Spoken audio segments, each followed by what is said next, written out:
I'm inspired. I'm going to add some of these things to my morning ritual. Yeah, What is absolutely. yours? You have a really good morning routine. I have a lot of morning routines. Yeah. I'm a big proponent of lots of spirituality in bite-sized pieces because we have so much going on. Right. And so my morning routine is all about starting connected.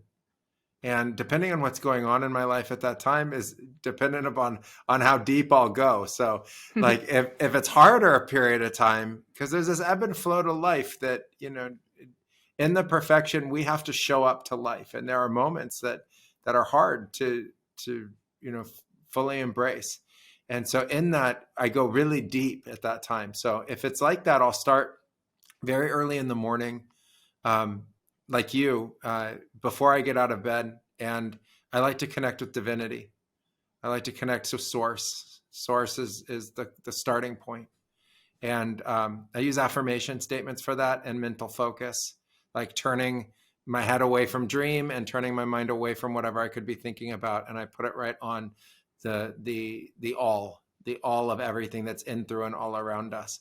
And I connect to that because I know that that's why we exist, and that's a fundamental miracle. That is the source of the miracle that you describe, and I believe in deeper than anything, that we are miracles, and we have been indoctrinated to not see it that way, and we have to awaken to the miraculousness of everything. There is nothing mundane. Everything is miraculous, and we've been misguided in understanding that, and we've bifurcated that, we've separated that, and we need to come back to a holistic understanding of the miraculous in everything, and then start to make the choices like you're describing that become now truly positive.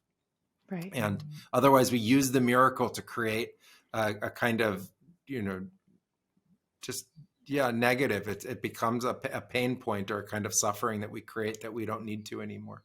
So I go deep into that. I go deep into divinity. I go deep into affirmation statements.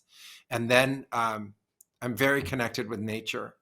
And so I connect with the nature of water, which we call spirit. So then I'll go, when I take a shower in the morning, I'll connect with that. It's not just bathing my body like as a task.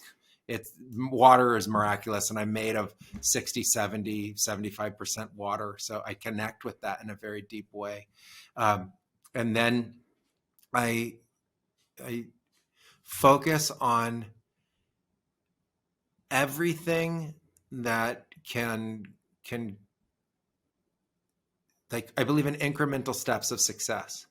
So I focus on all the incremental steps that are all growing successfully. And then I think about the things that need more input. And I find within myself, like the willingness to do them, like tending a garden. It's a willingness. It's not like, oh, I have to go weed. It's I'm going and I'm tending this garden of all the activities that I have. And some I like more than others, and some I'm better at than others. So I look at the ones that I, find more challenging, and I think about how I can give to myself to do those better. And that becomes the totality of my morning routine. And then the day starts, and then I try to carry it forward. But I really believe in this idea of continuous connection, continuous miracle, continuous expansion of our consciousness and embracing of life. And this idea that we can create the incremental steps to our success. So it's something that we can do truly little by little by little by little by little by little. And when we look at that and we encourage that in others, and we do it together as a team, whether it's a family team or a couple team or a business team, a company team, and we're all working together, that it's the millions upon millions upon millions of little things that add up to those big things that we can notice. And so I feel that way about spirit too, that it's the consistency and spirituality and connection. It's the consistency of it that is omnipresent.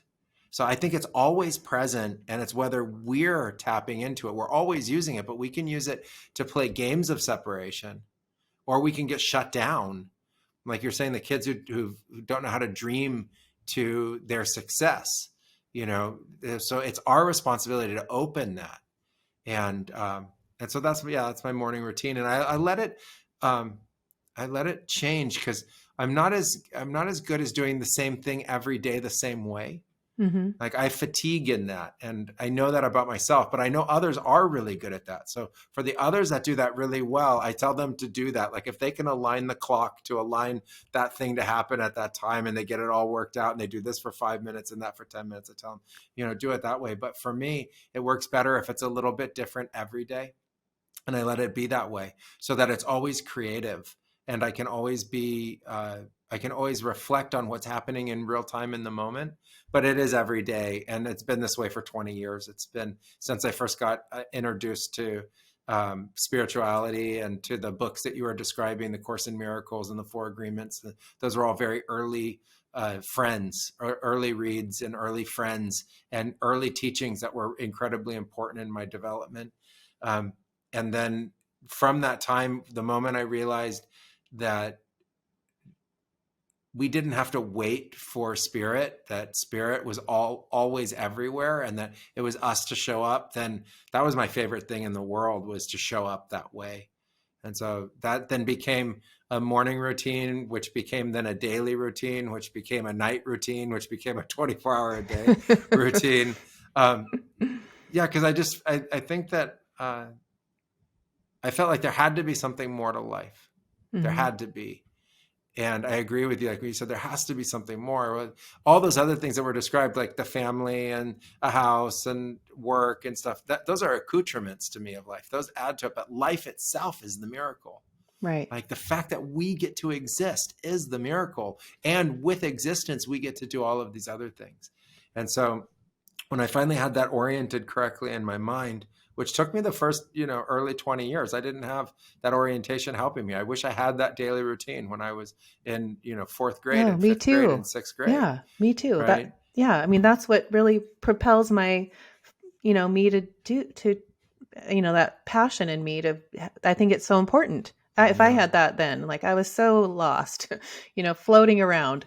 And I know that's why I look at it from the higher perspective of, why I had the life I did and what ignites in me now because of that. Like it was all a gift. It was all perfect. And then to instill the importance, I feel like if I knew as a 14-year-old how important it was to do that morning routine or whatever it is, all the things that I know that's what fuels that, is me not having that, me realizing, gosh, I didn't have any direction. I didn't have any intention. I didn't know what I wanted to be. All those things fuel my passion for these kids because I know how important that is.